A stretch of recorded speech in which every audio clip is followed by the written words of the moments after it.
തൊടുപുഴയായിരുന്നു പ്രധാന ലൊക്കേഷൻ. ഇടുക്കിയിലെ ഒരു മലയോര ഗ്രാമത്തിൽ നടക്കുന്ന കഥയായതുകൊണ്ടാണ് തൊടുപുഴ പ്രധാന ലൊക്കേഷനായത്. മുട്ടം, മലങ്കര, മൂലമറ്റം, കുളമാവ് തുടങ്ങിയ സ്ഥലങ്ങളിലെല്ലാം തന്നെ ചിത്രത്തിൻ്റെ ഷൂട്ടിംഗ് നടക്കുകയുണ്ടായി. സിനിമയിൽ ജോർജ് കുട്ടിയുടെ വീടിനു വേണ്ടി തൊടുപുഴയിൽ ഒരു ലൊക്കേഷൻ കണ്ടെത്തിയിരുന്നു. തൊടുപുഴയ്ക്കടുത്ത് വഴിത്തലയിലായിരുന്നു ആ വീട്. ആദ്യമായി ജീത്തു അവിടെ എത്തിയപ്പോൾ വീട്ടിൽ ആരും തന്നെ ഉണ്ടായിരുന്നില്ല. പിറ്റേന്ന് വീണ്ടും ജീത്തു അവിടെ പോയി. അപ്പോൾ വീട്ടുടമസ്ഥനായ മഠത്തിൽ പറമ്പിൽ MK ജോസഫ് അവിടെ ഉണ്ടായിരുന്നു. തുടർന്ന് അദ്ദേഹത്തെ കണ്ട് കാര്യം പറഞ്ഞു. മോഹൻലാലാണ് നായകനെന്ന് കേട്ട നിമിഷം തന്നെ ജോസഫ് സമ്മതം മൂളി.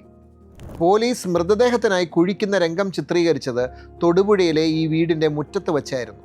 കാഞ്ഞിരപ്പള്ളിക്കടുത്തുള്ള കയ്പക്കവല ദൃശ്യം സിനിമയുടെ ഒരു പ്രധാന ലൊക്കേഷനായിരുന്നു. ഈ കവലയിലുള്ള ഒരു ഒറ്റനില കെട്ടിടത്തിൻ്റെ ടെറസിലായിരുന്നു ജോർജ് കുട്ടിയുടെ കേബിൾ TV ഓഫീസ് സജ്ജീകരിച്ചിരുന്നത്.